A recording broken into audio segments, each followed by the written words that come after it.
Good morning, this is Todd Hunt from Perry's Promise. I'm coming to you from beautiful Brownsville, Tennessee. Down here living with my dad, taking care of him and taking care of his farm. Recently retired from Burns & McDonnell, greatest company in the world, and moved down here to try and be a farmer again. And the locals are already calling me Green Acres, so I really don't want to call them and tell them that I ran the tractor out of gas. I was brush hogging over here on this pond bank and got air in the lines, and afraid I'm gonna have to call them for help again, tell them that I messed up. I got the old Massey on life support, as you can see, but in an effort to postpone the indignity of calling them, I thought I would make this little video, talk about what we're gonna do in Peru. 2 years ago, I went to Yucuruchi, Peru to do a freshwater project for Engineers Without Borders. And I noticed that the federal government of Peru, built a school there. And they dug them a well, put in a pump, and put in a generator that could easily power a D9 dozer, but they got no money and they've got no diesel fuel, so it's pretty much sat and rusted away and is useless now. So I got the idea that maybe we get solar panels, pull the pump out of the well, put a new pump in and run it on solar, because it got lots of sunshine. And even though the great work Engineers Without Borders did there, gave them drinking water, they don't have water running into the school. They have toilets and sinks and piping and everything they need to be able to wash their hands and have sanitary facilities. But right now they have to go out in the jungle and do their business and then come back into the school and continue their day.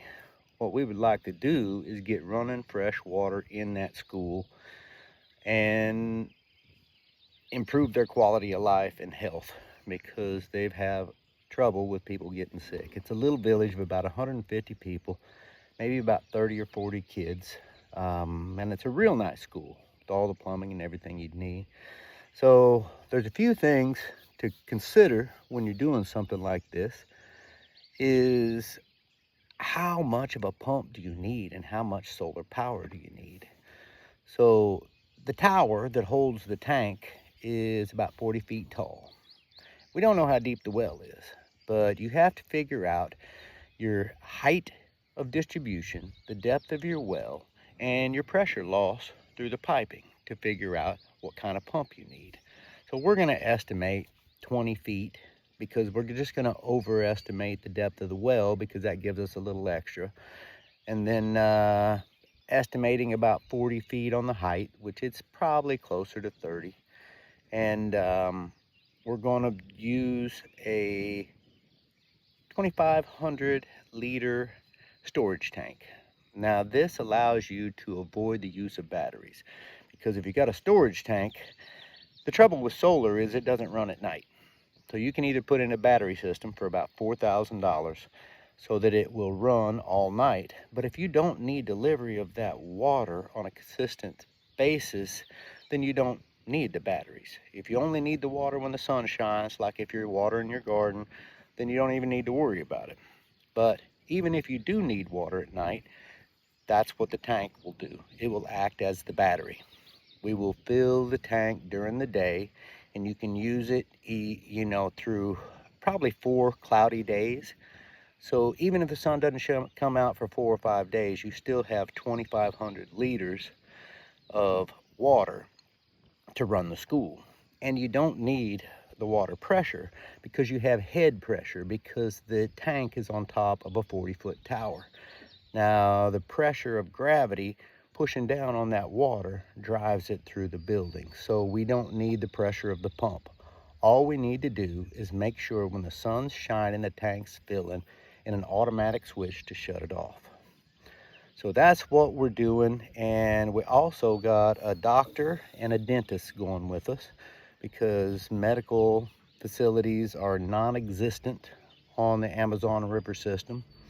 This village is 2.5 hours from the nearest civilization, nearest town with internet and a hospital and, well, I should say a clinic and electricity. It's Nata. So we'll fly into Iquitos, which is the biggest city in the world without a road to it. That's its claim to fame. And then there's one road out of it that goes to Nata. So that's about a 2-hour bus ride down there. Then we'll get on a boat and go 2.5 hours down the Amazon River system to the village of Yucuruchi. And then there's another little village that we'll stay in about 30 minutes away, just because there's no place to stay in Yucuruchi, but it also doesn't have power. They'll start a generator every night for an hour to charge your phone, but there's no cell signal. So basically it's a camera, and that's what we're gonna do. We're gonna employ some Elon Musk internet and solar powers to power the internet so we can have contact with the outside world while we're there. Hopefully we can send out some videos and updates and let everybody know what's going on. But most importantly, if we get in trouble, we're gonna be able to signal for help.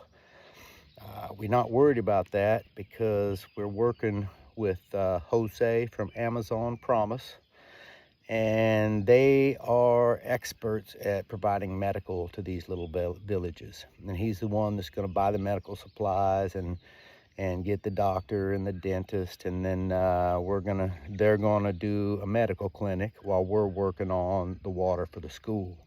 The whole thing's gonna cost about $8,000, not including personal travel expenses. That's just labor, and we got to take a cook with us, and we'll take all the fruits and vegetables we need with us, and buy the fish from the villagers, and she will sit on the boat and cook for us while we're working. We'll eat lunch, and then we'll go back to the lodge, and she'll cook supper for us, and we just do that every day for about a week. Hopefully by the end of the week, we got all the people treated. I had all the infected teeth pulled, and we got water in the school. That's the plan. Whether it works out or not is yet to be seen. But we're headed down June 1st, and really excited about our first international Perry's Promise. All right. Until next time.